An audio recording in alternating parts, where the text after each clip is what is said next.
Assalamualaikum warahmatullahi wabarakatuh.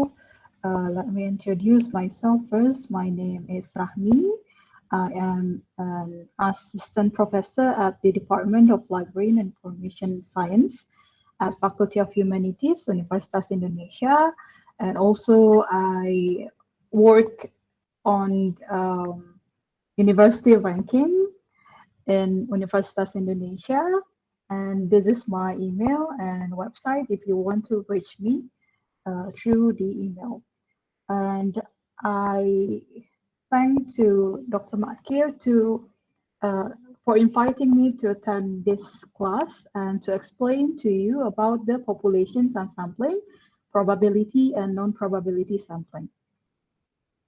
Okay, let me talk first about the surveys because all of the literature that I read either in the textbook or in the YouTube or any tutorial, they first talk about the surveys. And this is I want to emphasize two things. The first one is I want to explain about the process of doing a survey and its positions as a major research design and the process you go through and talk about some of the different kind of surveys and some kind of the different kinds of surveys that are done. I think play a bit of online surveys and things like that. And then I'm going to talk about sampling issues. And most surveys are done based on some kinds of sampling approach. And sampling actually getting a good sample. Sampling is there to try to ensure that the samples you take in the surveys are as generalizable as possible. So generalizability atau generalisasi is the big issue for that something tries to address, and I will talk about some of those things. Okay, first of all, I talk about the surveys in a general sense as a research design. So surveys collect a small amount of data, relatively small. That is, I mean, so it can be quite large once filled the questionnaire. So for example, there are questionnaires that are over 100 page long, and I think I got a incentive about 20 £20 token for doing it, but not exactly much for that amount of work involved. So the characteristic of the surveys is collecting a small amount of data in standardized form from a relatively large number of individuals, and the selections of representative samples of individuals from known populations. So the key point is relatively small set of data, first of all, and then it comes in a standardized form. And of course, as I've already said, that the most common versions, that is the questionnaire, isn't always you can do surveys without questionnaires. You can do surveys based on interview, but for example, survey based on observation as a way collecting the data. So there are different ways of collecting data, but I have to say that by and far, the most common kind of survey is at one based on a questionnaire. So that's the instrument issues. But the important point is whether the questionnaire or observations or its interview, wherever it's in a standardized form. So surveys are very common. Most of the reported research is a survey, and most calls for research one survey is done. So I'm here I take this chart based on the Bremen social research methods. It's on the Oxford Press textbook. So the survey type divided into two types. The first one is structured interview, and the second one is self-completion questionnaires. So in the qualitative approach, there are structured interview, and you can do the interview based on the face-to-face and the telephone. So the number there represents the kind of tools that you need. For example, paper and pencils, and CAPI, it's computer assisted phone interviews, and CITI, it's like computer assisted telephone interviews. And the self-completion questionnaires is supervised, postal, internet, and what basically we do in the surveys is to spread up the surveys based on the web attached and also in the email. So this is the types of the surveys that mostly used in the research method or research approach. So mounting surveys, there is several steps that we need to do. For example, we need to do an initial design. For example, we need to sample the questions, and also we need to test the sample, for example. And the second one is questionnaire constructions, including piloting. Of course, you don't need to do a pilot into the real sample, but you can ask your supervisor or maybe your friends or maybe your colleague to check whether the surveys that you built is on the right form. For example, do you use the natural language or do you use the natural language in your surveys, or do our language can be understood by the respondent, for example? So the piloting itself is not you spread up to the actual respondent, but you can talk to the supervisor first or maybe your colleague first. And the field work, this is the most efficient stage. For example, this is explain about how to deliver. Is it via postal, self-administered, handout, email, or maybe a website, and in-person interview or telephone.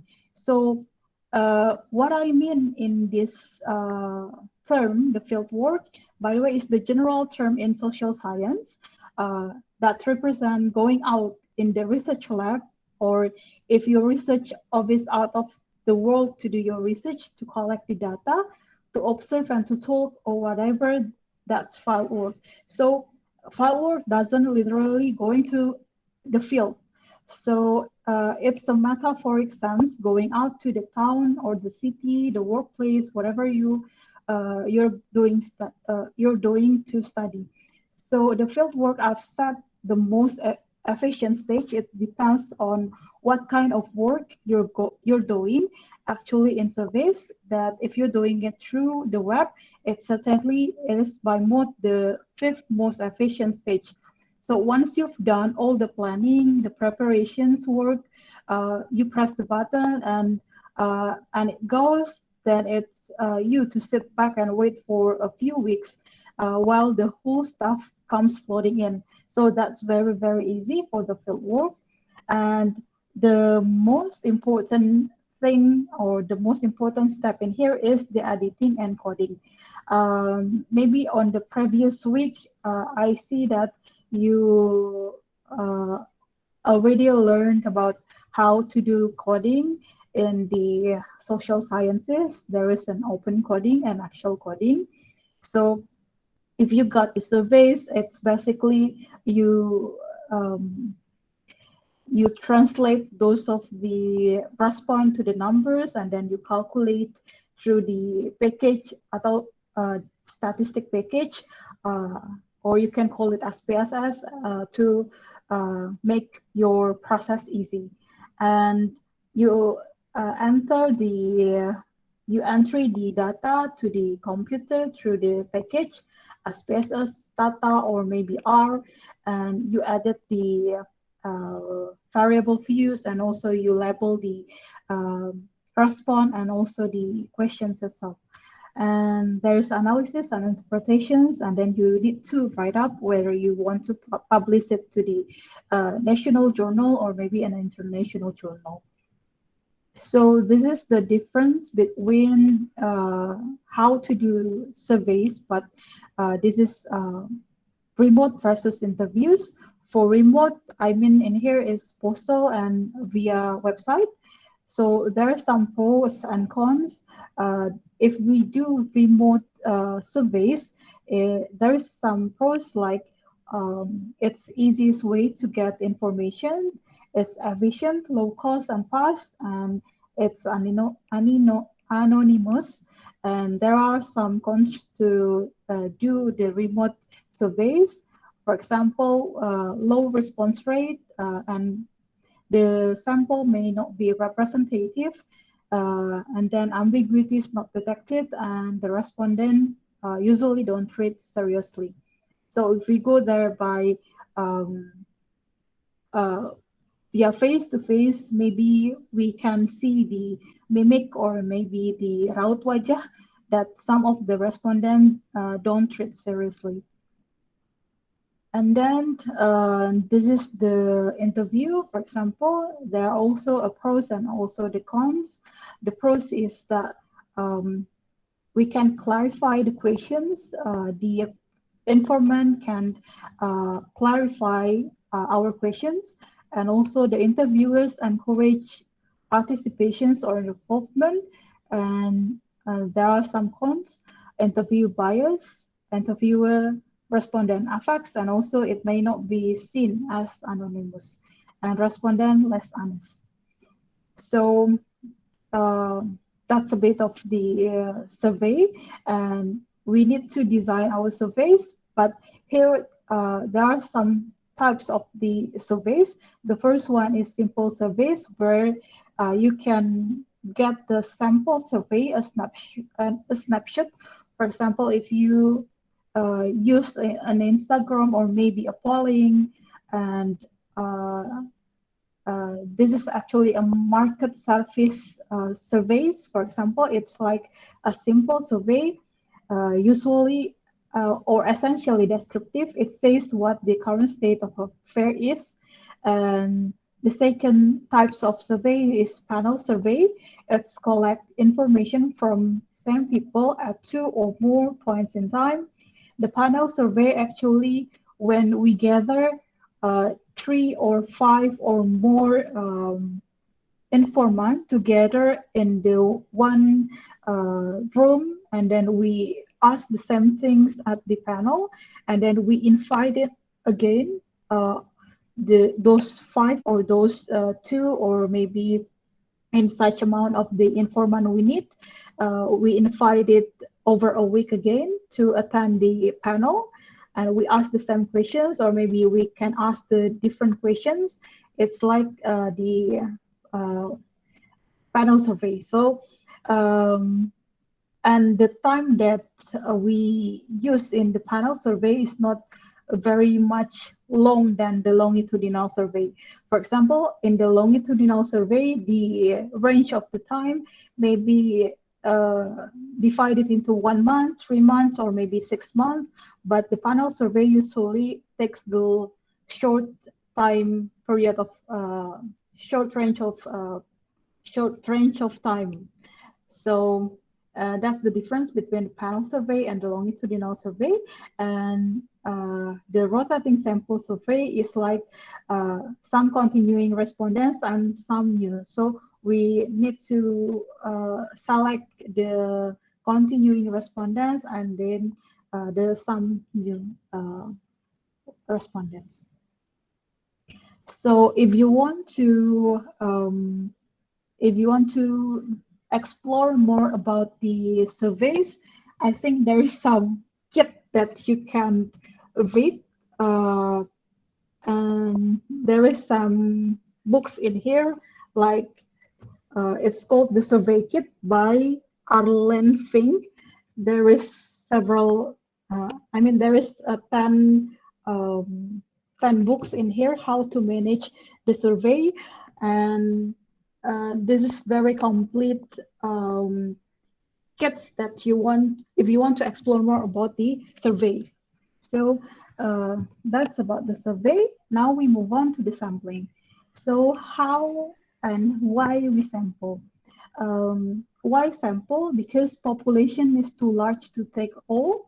For example, Indonesia populations, we cannot do all of the populations in Indonesia to take our survey, and the population to disperse or difficult to track. For example, members of swimming club, they usually come to the swimming pool basically once a week or maybe once a month.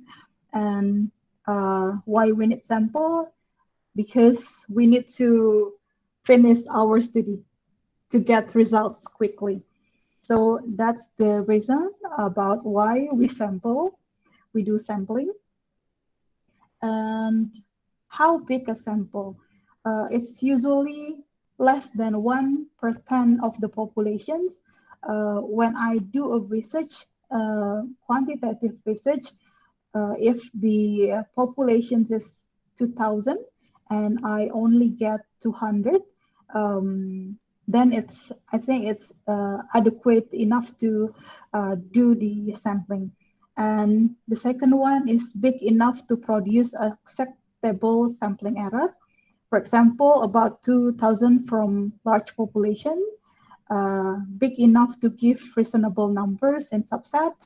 For example, for 4 dikali 5 table, and then we multiplied it, and it consists of 20 cells, need 10 in each. So the sample is more or less than, no, more than 200.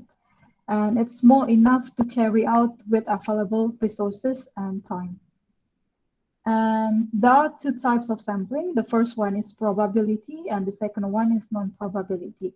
The probability sampling, each member of the population has known and usually equal chance of the inclusions, and it can make a statistical inferences. The probability sampling, it's common to use in the quantitative research, while the non-probability sampling mostly used in the qualitative research. For example, it's selected by non-random methods involving human judgment, and the sample may be representative, but this is not known why we use this sample. And I will explain later about the differences between the probability and non-probability sample. So most probability sampling needs a sampling frame. For example, a list of everyone in the populations plus means of contracting, but there is a problem here. The categories excluded, for example, all students versus occasional students, inaccuracies in or when should be off list, off when should be in, sample frame in wrong units, no information on population, which is needed for stratifications, and no means of contract. So this is the problem of when we use the probability sampling. And the types of the probability sampling, this is the most used in the research area. The first one is simple random. So we choose anything in the populations instead of the restrictions. And then there is systematic or quasi-random, stratified, multi-stage, and clusters. So I will explain one by one about the types of the probability sample. The first one is simple random. So simple random is every member has equal chance of selections. So it doesn't matter. For example, here in this classroom, I take all of the students in here, and every student has a chance to take the surveys that I spread to you. But if there are some respondent that I didn't get from this class, then it's okay. But in this case, every member has equal chance of selections. And it's called ABSAM design. equal probability selection methods. So simple random give an equal probability to the respondent that we choose. And then the selections from sampling frame by, for example, lottery, the toss coins, using lists of random numbers. This usually can be applied in the Excel.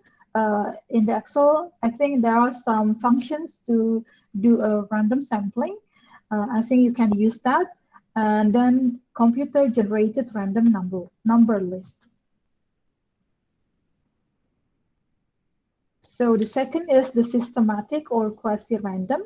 The systematic or quasi-random here, very convenient for large sample. Therefore, for example, start from random point and then take every nth person or r persons on the list. For example, 5% sample from populations of 2000. This is the n. And besar ya, or the big N, and then, for example, sample of 100. So, for example, the R is the N per and small n, and then we got the result is 200. So we choose every 20% in the table. So start from the random person between 1 and 20, say 13. So take person 13, and then 13 plus 20, and then there's a result 33, and then we move on to the plus 20, and then the result 53, 33 until 1093. So only 20 possible samples compared with billion for simple random sampling. And it's quite tedious for the systematic or quasi-random sampling. So yes, simple but very, very tedious if you got a large sample or large population. So imagine you going through the 1 million people, or maybe 100 or 1,000 people that give all numbers, and then having to select a node from 3,000 from them using round of numbers, and it can be rather tedious. So the next one is the stratified. This is, for example, for the stratified sampling. If you want to know more about the stratified sampling, it's the most common use in the if the population is large.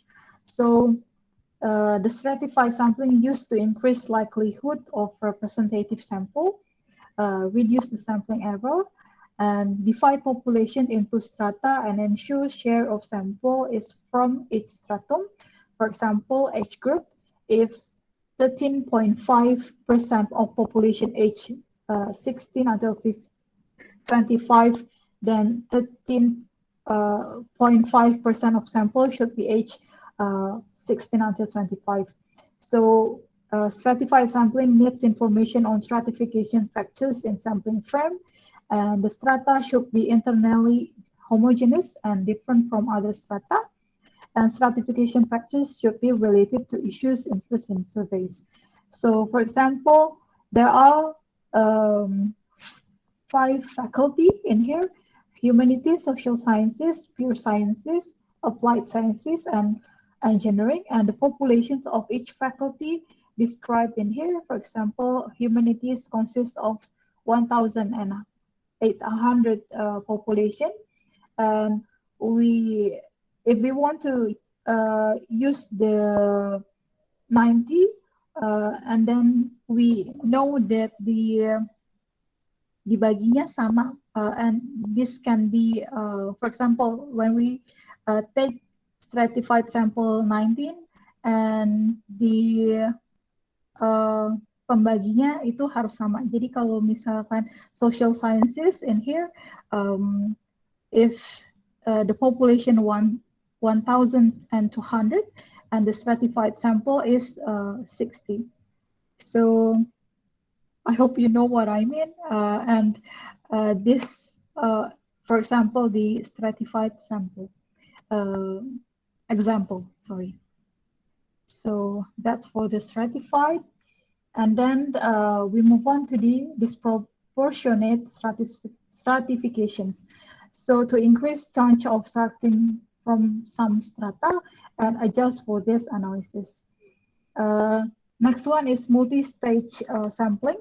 It increases sampling error but decreases cost of sample, and it increases geographic concentration, and then divide sampling frame into groups and select only some groups, for example, counties, towns, and it may be several stages, and sampling with probability proportional to size, and adjust change to selection within group to account for different size of groups. And then the last, I think, for the sample, for the probability sample is cluster. The cluster used where no final sampling frame available, and it's like multi-stage sample where we select some groups at several levels and then take all people in selected groups. It's like a multi-stage and it's concentrate sample, but it increases sampling error. And now we move on to the non-probability sampling. It's mostly used in the qualitative research. There are some characteristics. Non-probability sampling not chosen using probability methods, rather some human judgment. And the most common is quota sampling. We stratified usually based on age, gender, and occupational status. So quota sampling is people chosen by interviewer, not by random, from those passing by to fill quotas. For example, so many men, so many women, so many age 16 until 24, etc. So quotas can be linked, for example, so many men aged 16 until 24. And then there are no estimate of sampling error possible, but evidence suggests good quota sample are good representative sample. And other kinds of non-random sampling is companion sample, friends, neighbor, relation, etc. So the companion sampling, there are some bias in here because we choose the closest relations of us. We can choose our friends to be our informant. We can choose neighbors to be our informant and our colleagues to be our informant. So it's called companion sample. And then there are another types from non-random sampling. It's called Snowball or Cascade sample. It's a friends of friends, contacts of contacts, and colleague of colleague. It's called Snowball or Cascade sample. It's like a snowball when you make a snow. You make a ball through with the snow, and then you can make the snow bigger when you sample another of the sample itself. And then the last one is purposive. It's collected for specific purpose or reasons. So what's the difference between the quantitative versus the qualitative sampling?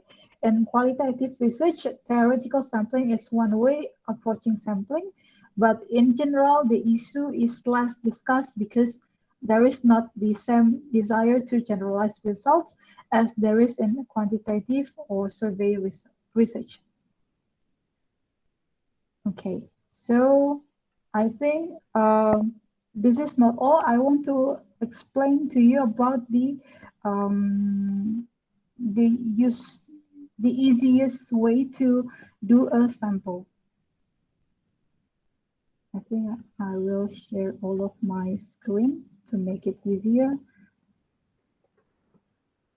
So the monkey calculator.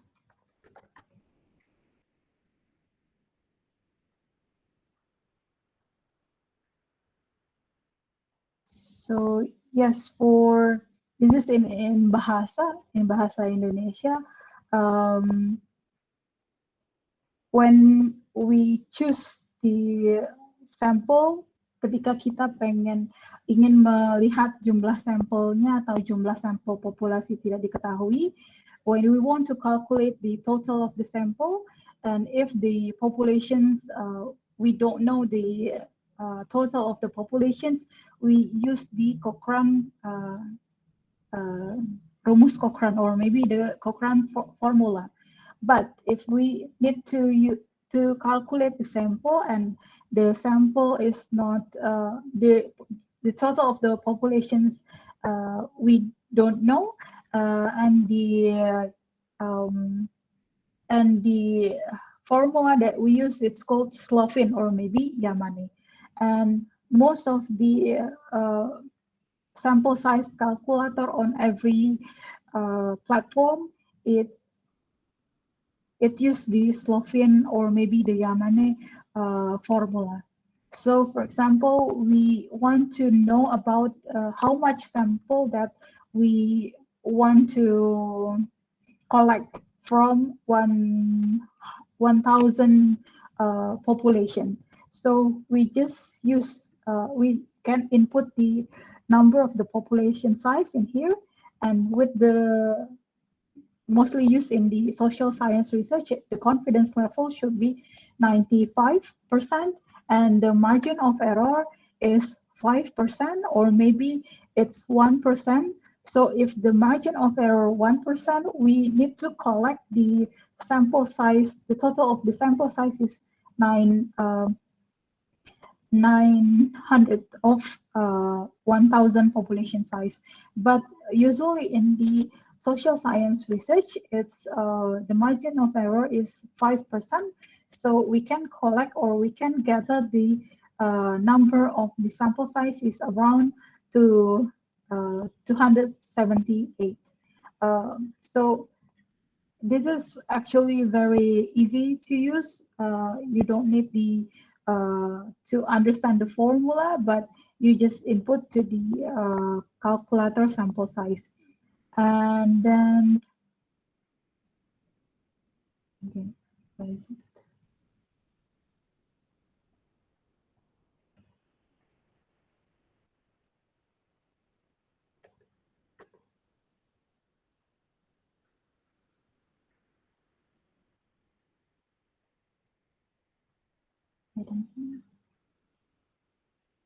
That's all, Ibu Rahmi? Not yet.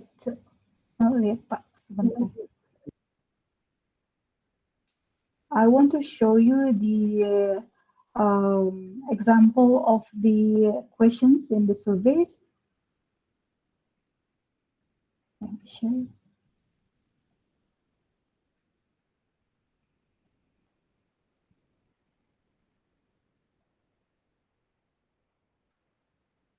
Okay, so when I hope you can see my screen.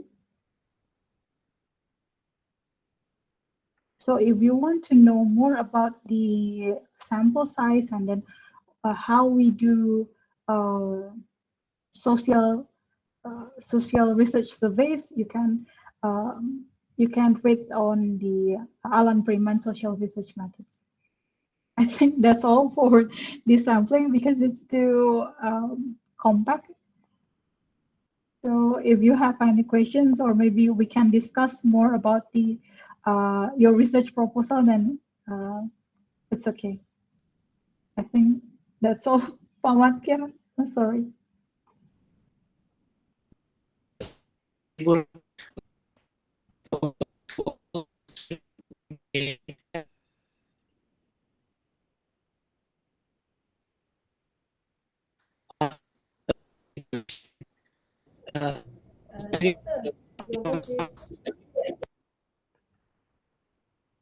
I think your voice is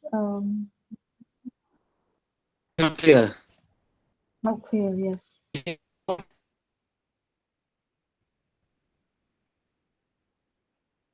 My voice? Because I have problem with my internet. Yes. Everyone can hear my Still voice? not clear. Not clear.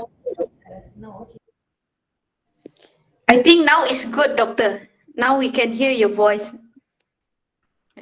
Okay. Now we open to all students to ask any question you would like to ask to Dr. Rahmi about sampling technique and sampling design. Anyone?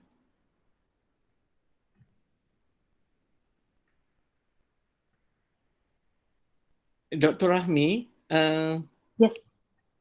okay. There are two types of sampling technique you have discussed just now. The first one was probability sampling, and the second one, non-probability sampling. That means if you want to choose any, let's say you want to decide whether probability sampling and non-probability sampling, it depends to your research approach, whether your research is quantitative or qualitative, right? Yes. Yeah. Okay.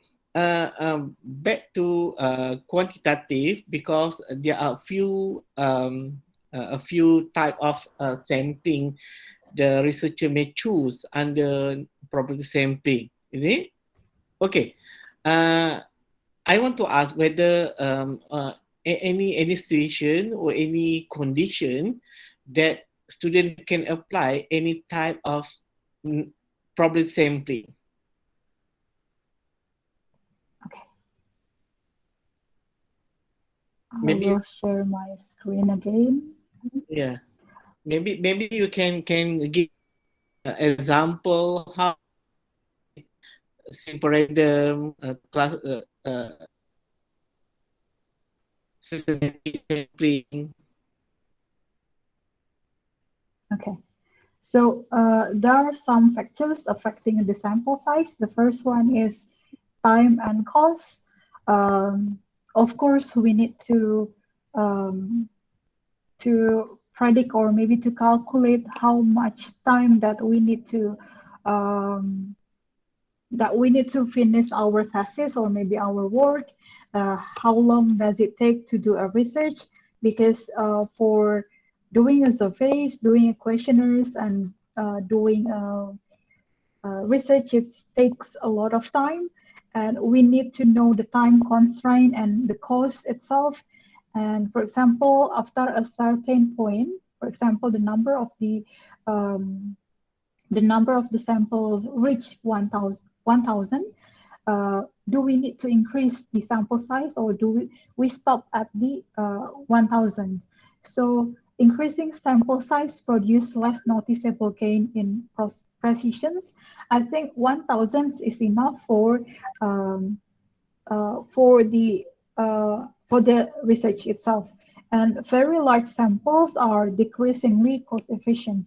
So when we do very large sample, it's called census. We took every chunk or every grain of the population itself, and then we calculate it. So the census, I think, it's time consumed, and it's also cost efficient. So the large the larger samples that we need to the larger sample that we collect, the less cost that we need to spend. But if we also want to know about the other factors. For example, the non-response rate. When we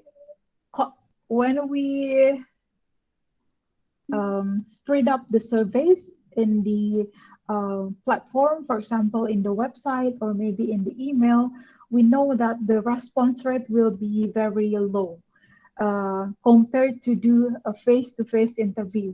So in the face-to-face interview, usually we get almost 100 response rate, because we do the the face-to-face interview or maybe an online interview, but for the surveys itself, the response rate is mostly not more than 10%. So we need to consider the response rate itself.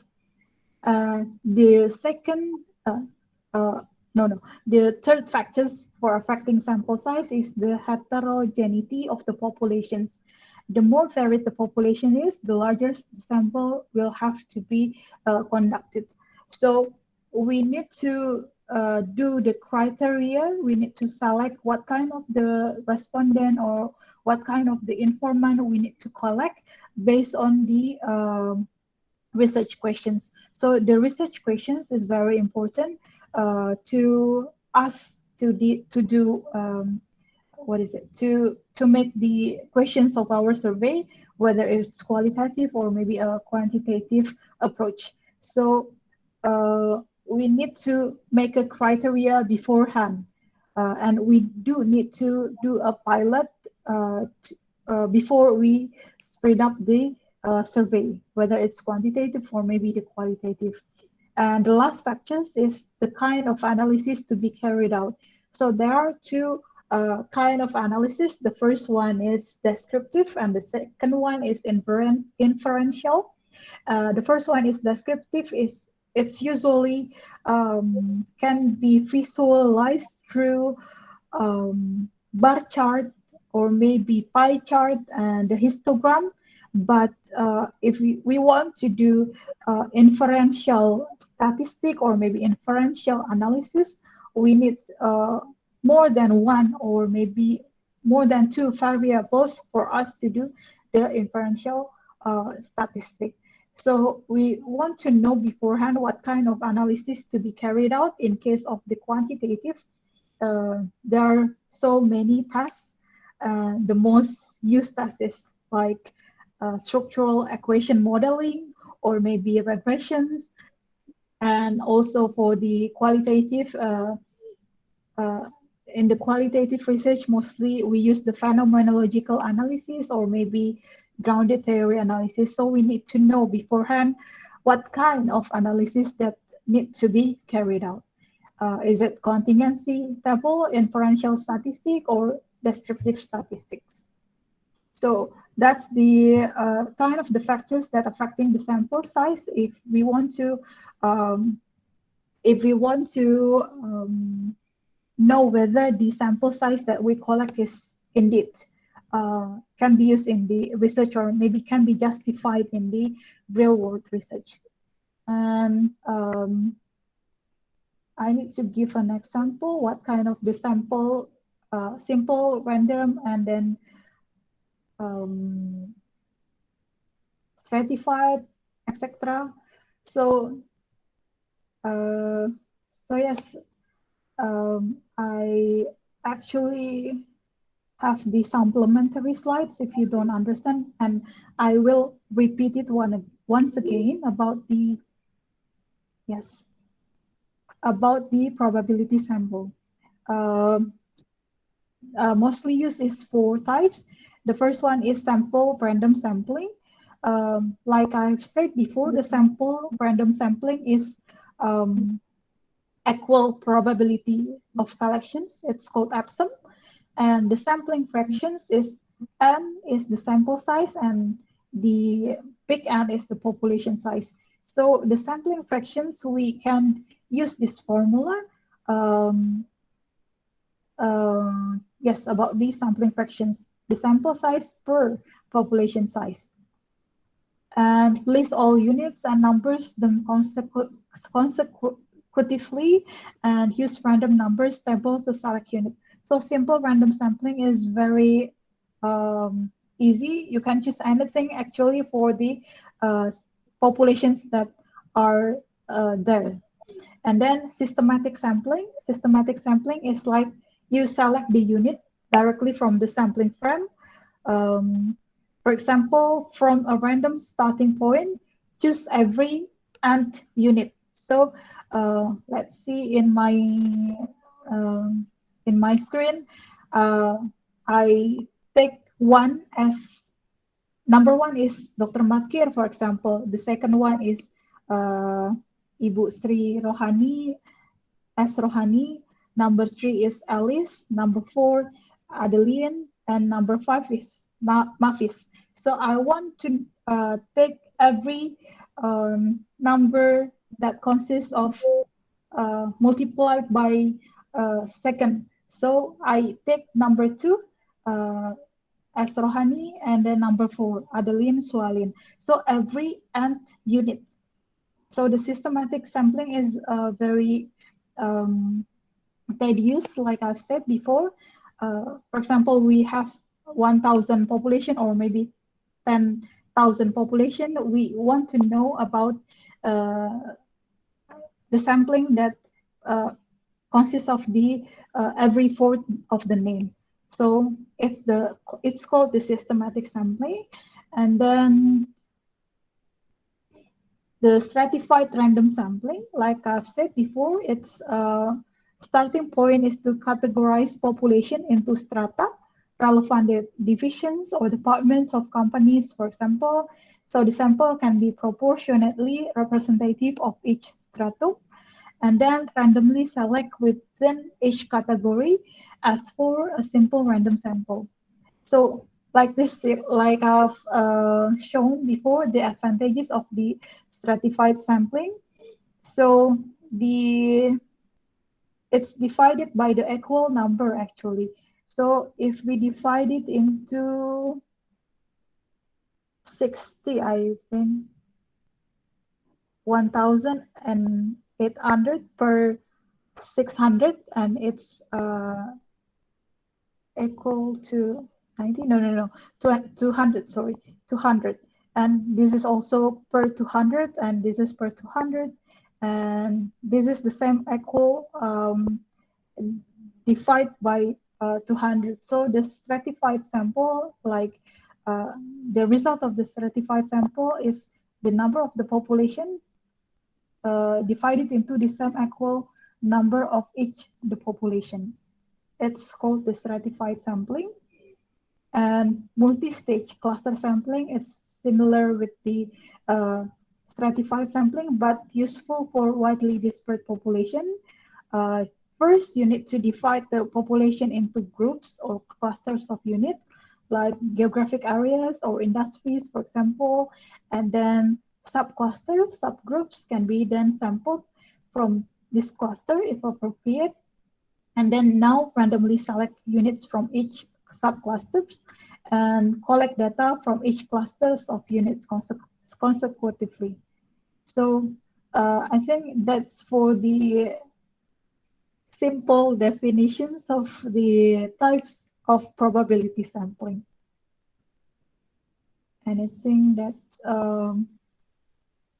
you want to ask, or maybe you want to share the experience?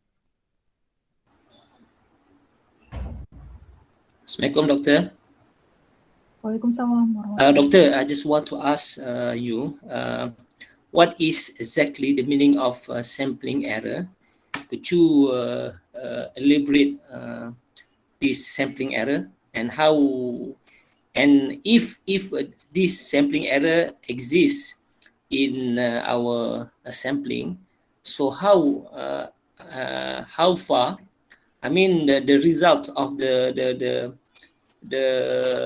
sampling, is it reliable or not? Because we know that sampling error will exist, especially in probability sampling. Okay, thank you for the questions, Mr. Muhammad Zafri Abdul Karim. Let me share again my screen.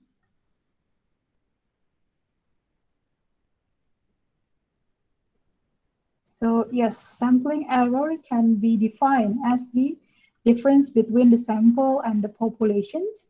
And non-sampling error is findings of research into difference between the sample and populations. When I think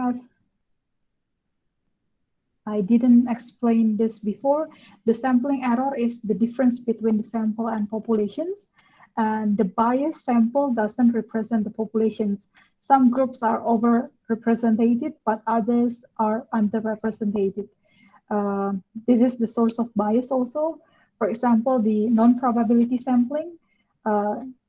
When we use the non-probability sampling, it can be called as the source of the bias. We don't see this as the sampling error, but it's one of the bias. For example, when we took or when we do interview, and then we take the informant based on the persons that we know before, and it's can be caused a bias. So this is why it always happen in the sampling error, and the sampling error itself can be reflected in the results later if we do the analysis based on the open or maybe an actual coding. Uh, so yes, the sources of bias can be lead into the sampling error. The second one is an inadequate sample frame. The sample frame, like I've said before in the previous, in the beginning of this, in this course, like inadequate sample frame, for example, when we choose only 2 or maybe only 3 informant, so it can be called inadequate sample frame, because right now in our multidisciplinary or maybe in the research field of the interdisciplinary or transdisciplinary, for example, in Indonesia itself, mostly when we do a sample, we usually use the easiest route. So we often, the first one, we always use the informant that we closest to, and then the second one, we can gather only 2 or maybe 3 informant, and this is not good for the our research, and it can be lead to the sampling error. And the response rate, for example, when we choose the approach of the questionnaire, we spread this questionnaire through the web or maybe to the platform, for example, the Google form, and we have the response rate, it's only 1% or maybe 2% of the population, and we want to know whether what can be what caused the response rate low, and it may be the use of our language or maybe the use of the written language in the survey is not good, and it can be lead to the non-response or low response, and then it can be lead to the sampling error. And probability sampling, it's reduced sampling error and allows for inferential statistic.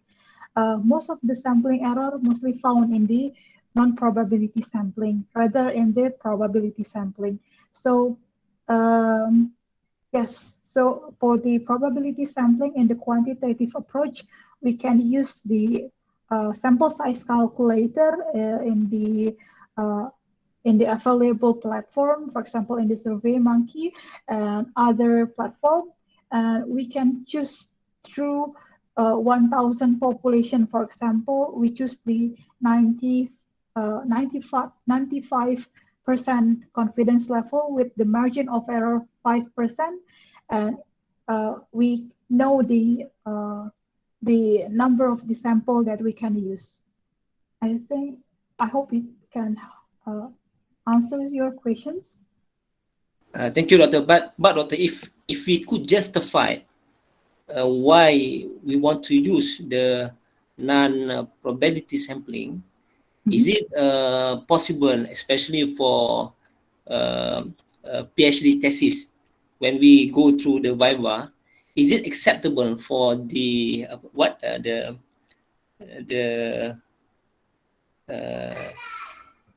when we do viva? So is it Yes. acceptable for us if we could justify why we choose this kind of sampling, especially the non-probability sampling? Okay. For the viva, it depends on the committee. Because maybe Pak Matkir can answer the questions. Okay. Zafri, yeah. Yes, Doctor. Yes, Doctor. Okay. Regarding your question, because you were talking about is it acceptable for the panel if you choose non-property sampling for quantitative research, right? Yes, Doctor. Okay. In some cases, yes, they're acceptable. Example, if you only have certain amount of population or not many samples that you can choose from that particular population, but you need to justify why you need to choose non-property sampling from your population. Because naturally, if you want to test your hypothesis, if you want to test the relationship, definitely you go for property sampling, not non-property sampling. However, some cases you allow to choose non-property sampling if you really know and confident that you have very limited sample for your study. However, need to consider the maximum or minimum number required for your study.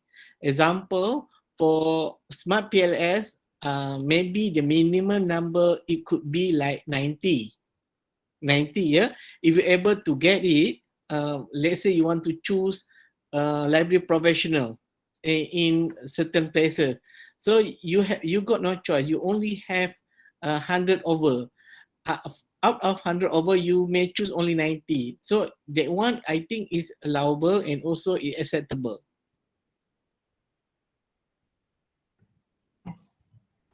Am I answered your question, Zafri? Yes, Doctor. Doctor, I want to ask if we do a case study, is it a kind of non-probability sampling or probability sampling? It can be both. It can apply both property sampling and non-property sampling. If your case it involves huge sample size and also huge population size, definitely you can go and use under non-property property sampling. If your case does not involve huge sample size, perhaps you can use under property sampling.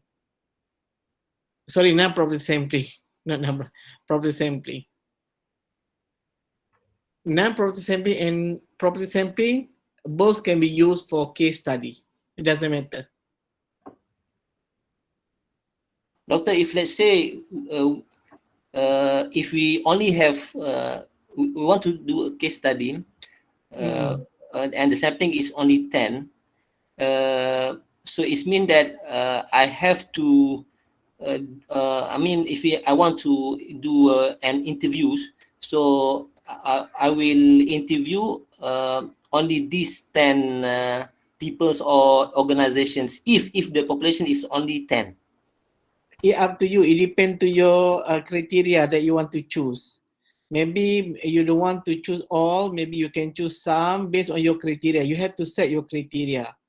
From that criteria, you will know those who involved in your study, the informer that you want to choose for your study. Maybe you don't want to involve all. It's okay as long as you identify the right person who can participate to your study. Example, those have working experience more than 20 years. Maybe out of 10, only 5 informant you may choose. Something like that. The criteria that you choose. So the criteria is based on we have to set our own criteria. Yes. And how we want to set our criteria is based on the what the objective. Your research objective. Okay, right. Okay, thank you, Rata. Thank you. Okay. Maybe Ibu Rahmi, do you have experience to decide and also to calculate your sample size for your student? Yes, I agree with you, Dr. Matkir, before. I think Mr. Muhammad Zafri, curious about the Viva, and then also wants to know whether the questions of the argument of using the non-probability sampling, it can be justified through the Viva. And I answered that the Viva, it depends on the committee itself, Pak Matkir. So in my Viva, based on my experience in my Viva, the questions itself, how we use the sample, or maybe how we choose whether our sample is based on the probability sampling or maybe the non-probability sampling, we can be justified as long as we know what kind of the research questions that we need to solve, or maybe what kind of the problems that we need to what kind of the research problem we need to solve, for example. And for my students, I actually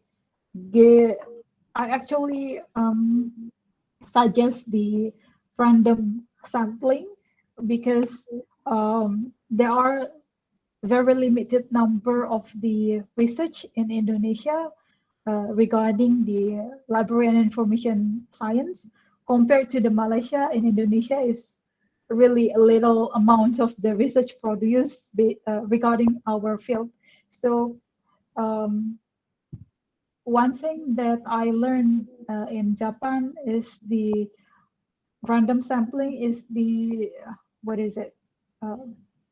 it's the easiest way. The noise may be high, the data cleaning maybe take hours, but I think it's worth to get a lot of data or maybe a lot of respondent for our research, because it's really difficult to get a response from our surveys. Yeah, I want to add a few more point. Yeah, I agree with you, Dr. Rahmi, which is some students really eager to get more respondent. It's okay because more respondent you get is better for your study, and also we can reduce and also minimize the bias of our respondent. However, if you look at the statistic or sample required based on the formula that you have mentioned just now, and also we have a few recommendation and also formula on how to calculate our sample size. Example, Crunchy and Morgan, we have Ralph Software and many more, G Power and many more. But it depends whether you know how to use that particular software or not. Don't simply put like sample required for my study around 400, just like that. You have to justify and also need to calculate on how to get 400, because some students just put a number but without putting any justification, which is wrong, and also not convincing either, which is you only put the number without. People want to know, where do you get a number? Is it enough number only to get to put the such number for your study? So there's the problem. In fact, I always remind my students, whatever number you want to put, make sure it just should put justification. And also, we want to know how do you calculate your sample size, no matter what. I say, because most importantly, need to identify the population size. Otherwise, you are unable to get or may not be able to get the actual sample size. That's what you said just now about sampling frame. You can get many sources as part of our sampling frame. Directory, maybe we can look at website and many alternatives that you can get our population size. Yeah, we need justifications in every single option that we take, I think. Yes. Okay, any more question?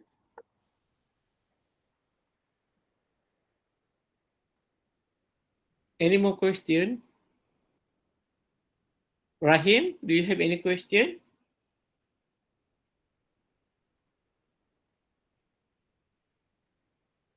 Abid, Iqbal? I need to call them. Yes, doctor. Sorry? Yes, doctor. I am Abid Iqbal. Yeah, do you have No, any doctor, question? everything is clear. No, doctor, please. Everything is clear. Thank you very much for this Okay. wonderful presentation. Okay. And my concepts are now very much clear about sampling. And thank you very much, Dr. Rahmi. Okay. Are you newcomer here? Because I never see you before. I never see you before. Is it? Are you new No, here? Doctor. Actually, I am in the group of Dr. Zedi. Oh, okay, okay, okay. No problem. Okay. Adeline, do you have any question? Sekarang not yet. Not yet. Yeah. Okay. Arifah. Arifah, where is Arifah? Okay, no problem. Maybe because there are in Malaysia it's like 8 o'clock, right? 8 o'clock. Yes. Musa, do you have any question, Musa? No, I'm just coming from prayer. I don't have question now. Okay. Okay. Let's pray I'm for from us. Yeah? prayers. I'm from Jumat prayer now. Okay. So I did most of the thing that you did. I did not hear it. So I don't have question for now. Okay. Thank you, Musa. Thank you. Ain? Yeah. Ain Farahin? Ain Farahani. Farahani. Ain?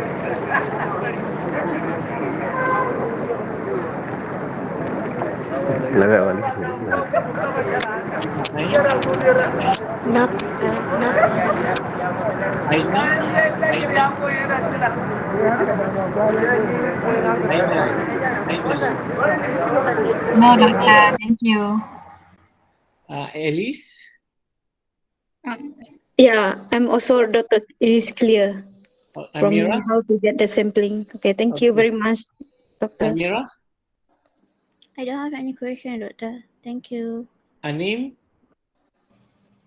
I also don't have any question, Doctor. Thank you. How Yusuf? How Yusuf?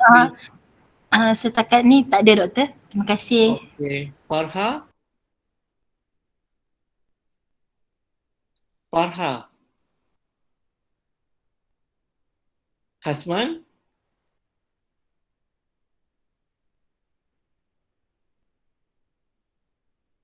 Yes, Hasman. We can hear you.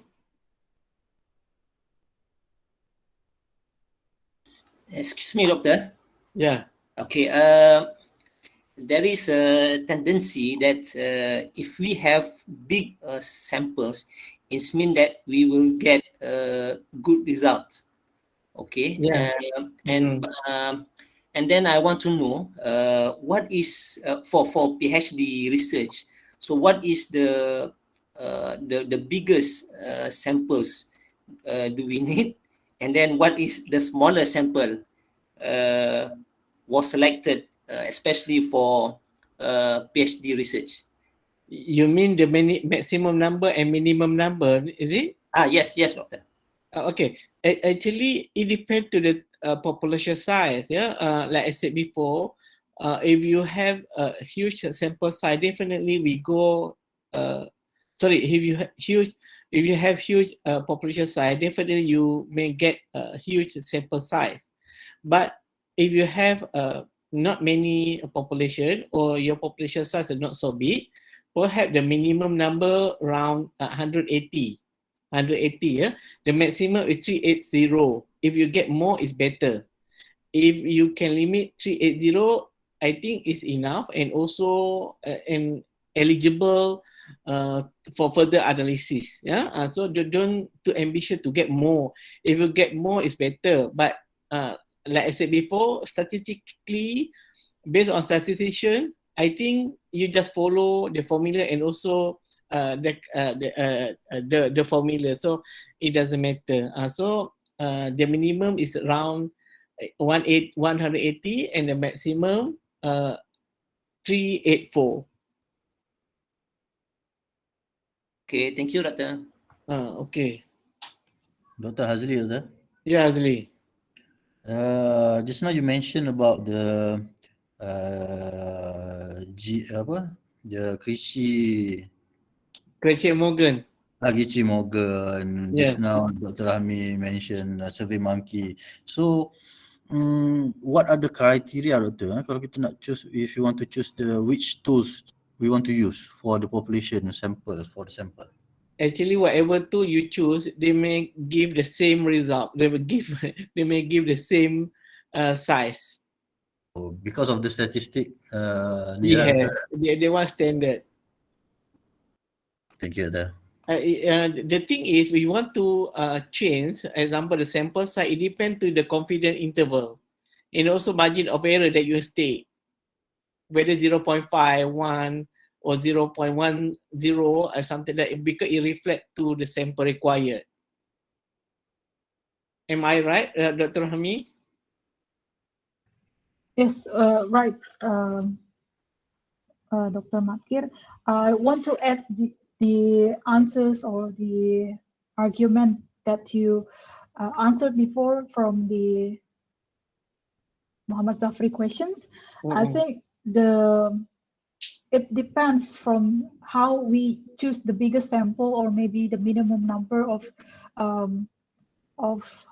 our sample, because in PhD the most requirement you will defend is whether you find new contributions, or maybe a new novelty from your findings. So that's the main goal of the FIFA or the PhD program. So no matter the biggest sample or maybe the minimum number sample that we use, does our research give a contributions to the field, or does our research give a novelty or not? I think that's the thing when you define survivor. And right, for the formula in the SurveyMonkey or any other size calculator, it depends whether you input the number of populations, the confidence level. It's usually by default. In social science, we use 95% confidence level, and also for the error, the margin of error, we always choose either it's 5% or usually 5%. If you want to use the margin of error 1%, it's usually applicable in the medical or maybe in the clinical or health field. I think that's it. Thank you, Dr. Rahmi. Thank you. Okay, Imran, any question, Imran?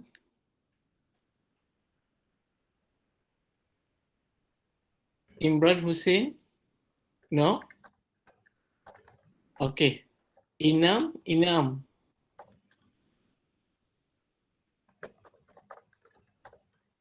Inam Ullah, do you have any question? Ika Shirin? Yes, doctor.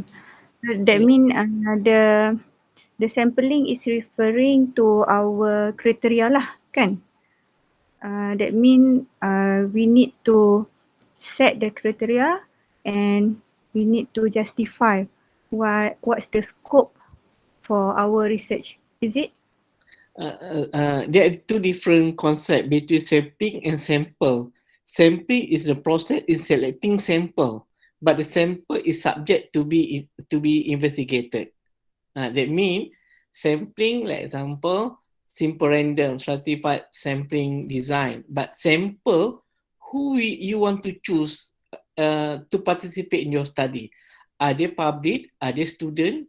Are they practitioners? Example, that one under sample. So if you want to discuss under research methodology, first thing need to discuss about type of sampling that you choose, and also need to discuss and also elaborate who will involve in your study. That one, sample to be selected for your study.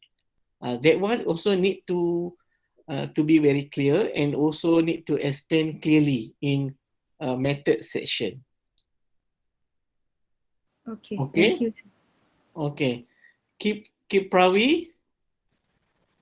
Everything okay, Doctor. For now, no question. Okay. Fatima. Thank you. Fatima. No, Fatima? No question. Thank you, doctor. No question. Okay. Mavis? Yes, doctor. For now, I don't have any questions. Thank you. Okay. Hafizi, also you have no question, eh? Hafizi? No question, Doctor. It's Are you okay. going?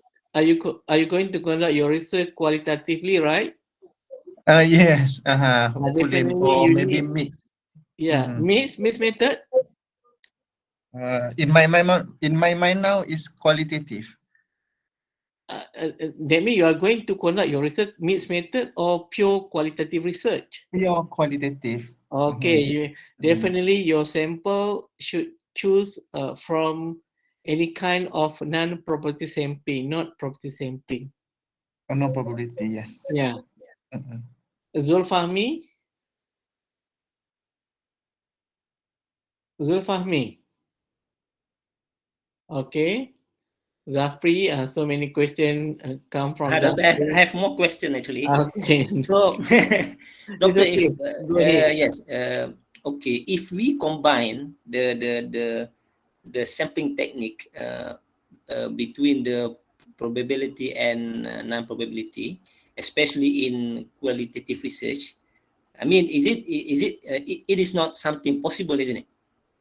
We could combine this sampling technique. Sampling technique for single approach. Single approach or mixed method? Mixed method. Mixed method, you may choose a different two different design.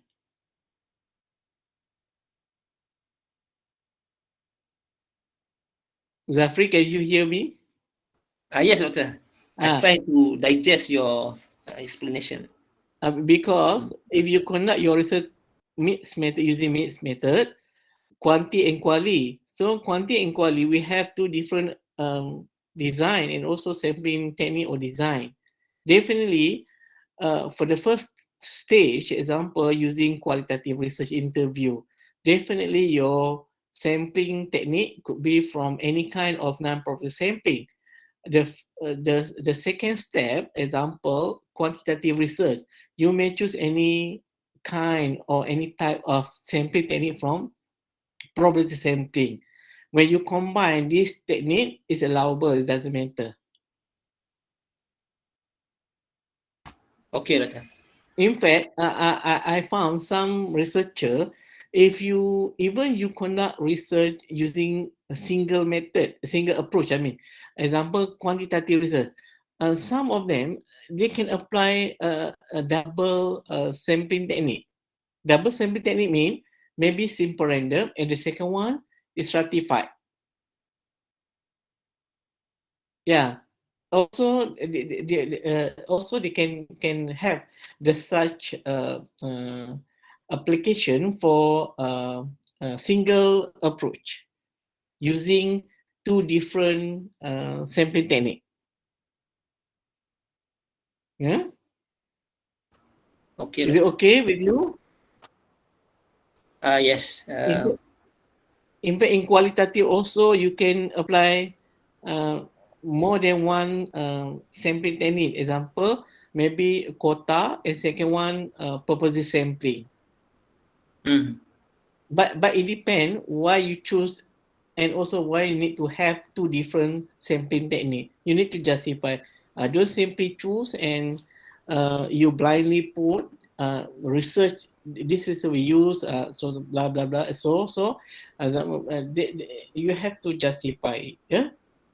Okay. Doctor, one more, Doctor. The last question from me.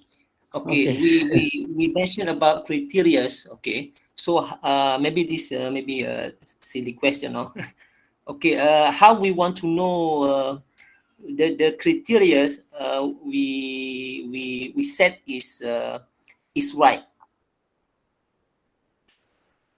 I mean, the scope that I mean, you want how to we want to cover. know how we want to set our criteria, and how we can know we could know that this criteria is enough, is right, is correct.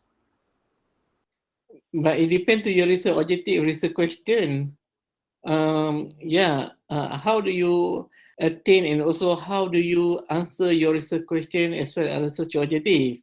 Because no harm you can put let's say so many criteria, but back to your research objective and also research question, whether the set that you the criteria that you set can answer your research objective or not. You already set blah blah blah, example, you limit to this and this. Unfortunately, when you set and limit certain criteria, and some response given by your respondent or informant cannot answer your research objective, and so I think it very what do you call it? It can damage your research entirely, because you already put some limitation and also the scope of your study without looking at your research objective as well as research question. Because everything, the finding, it should really tie up your research question and research objective. Maybe Ibu Rahmi, you can add. You can add anything you want to add, Ibu Rahmi? Thank you, Dr. Hir. Okay. Yeah. Hello, sir. Yeah. Hello. What is the difference between infinite and finite population? How do you distinguish it? The finite and infinite population. Ibu Rahmi, you can ask. You want to ask? You want to ask? You want to answer? Sure. You want to answer? Sure. Yeah.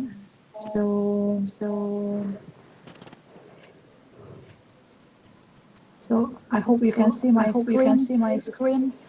So this is the presentations that I give last week. I'm sorry. My voice is kind of low. Okay, so no problem. So the finite and infinite, it depends on the when we calculate the sample. If the populations we don't know, then we need to calculate through the Cochrane formula. It's called infinite. But if the populations we know, it's called finite. So it depends on whether the populations is known by the researcher. In case it's us as the researcher, if the populations we don't know, it's called infinite, and if the populations we know, it's called finite. And the formula that we use is different. When the infinite, it's we use the Cochrane formula, but when we use the finite, it's called Slovin. The Slovin is used in the every sample size calculator, like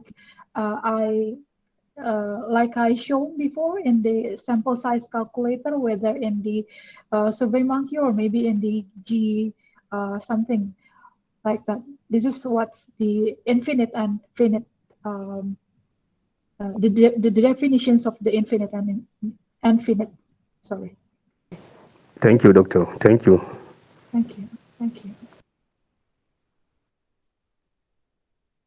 Yeah, I agree with Ibu Rahmi. Dr. Rahmi mentioned just now about infinite population or sample, because some you have sampling frame, you don't have any problem to get the actual number of our sample. If you have no idea the number of population size, that's the problem for us to identify our sample size or sample required in our study. Therefore, based on the formula given by Dr. Rahmi just now, we can get the actual number even though we don't have any sampling frame. Yeah, that means we don't know the actual number of our population. Infinite means we're not sure, and also we're not confident the number of population size. Therefore, you have to calculate manually, then we can get the actual number for sample size. But if you have any problem, if we have like a sampling frame, the actual number of population size, so just enter any software that we have discussed just now, so we can get the actual population, the actual sample size. So easier for us. Yeah? You understand, Musa? Musa? Yes, doctor. Yeah. Okay. Yeah. Thank you, doctor. Farid, any question? No question, Doctor? doctor. Doctor, I want to ask, does the sample size affects our results? Yes, definitely. Example, if you want to test your hypothesis, if your sample size is so small, you cannot run and test parametric tests. You only can test and you only can know your hypothesis whether accepted or rejected using non-parametric tests. If your sample size not enough. That one is based on calculation, a number based on statistic number. Yeah, so you cannot simply distribute our questionnaire and get only 50 or so. You test your hypothesis. Yeah, so not that easy. Yeah, in statistic need to consider about the formula and also the step, yeah, on how to test our hypothesis and any analysis. Yeah, maybe Ibu Okay, Rahmi want to add, you want to add, Ibu Rahmi? Yes, I agree with Dr. Matkir. It will affect the results that we get, whether it's statistically significant or maybe it's not significant. It's based on whether our sample is based on the right justifications or not. Yes, I agree with you, Dr. Matkir. Okay, thank you, doctor. Okay. Norma Sidayu, any question? No more question, doctor. Okay, no Alice? No, doctor, thank you. Syarul? Setakat ni tak ada, doktor. Terima kasih. Okay, Syarul Nazmi? No, doctor. Thank you. Okay. Rohani? For now, no, doctor. Thank you. Okay, Zaim? No question, doctor. Okay. I think if you have any question, and last chance, you have any question? No? I think we already finished our session. Okay. With Ibu Rahmi. I think I saw a proud of you, Ibu Rahmi, because you explained to us very clear and also with example, and also maybe students know how to calculate the sample size and also what type of sampling they may choose for the study, because that one is very important for them to justify in research methodology. This method they are going to produce, and also they are going to write a research proposal, and inshallah next method they are going to collect the data based on what they have planned in their research, in their methodology. And also those from PhD and also PhD candidate, they also need to know about research design, which is very important and also a crucial part to design and also to explain in chapter 3 or research methodology. Because the panel sometimes they not question about what they're doing, but sometimes they ask different things. Therefore, they need to know qualitative, quantitative, probability, and non-probability sampling, or any kind of sampling technique they should master on that. Otherwise, the panel will question them whether they really understand what they're doing or not. Okay, I think we already complete our syllabus today. Could you please open your camera? We want to take photo with Dr. Rahmi as evidence. Anyone can help to take photo?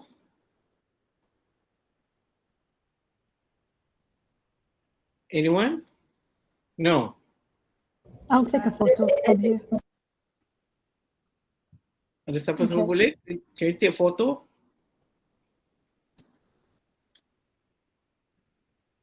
Okay, 1, 2, 3. One more. 1, 2, 3. Okay, I think that's all for today. Thank you, Dr. Matkir, and Thank you, Ibu Rahmi. all of you.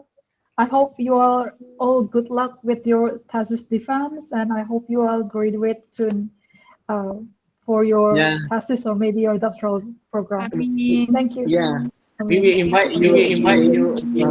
Rahmi. Thank you. Thank you, Dad. Thank you, Doctor. Thank you, Doctor. Thank you, Doctor. We are grateful. Thank you, Doctor. Bye bye. Thank you. Thank you, Doctor. We are grateful. Thank you, Dr. Rahmi. Thank you, Dr. Mat. Terima kasih Dr. Rahmi. Thank you.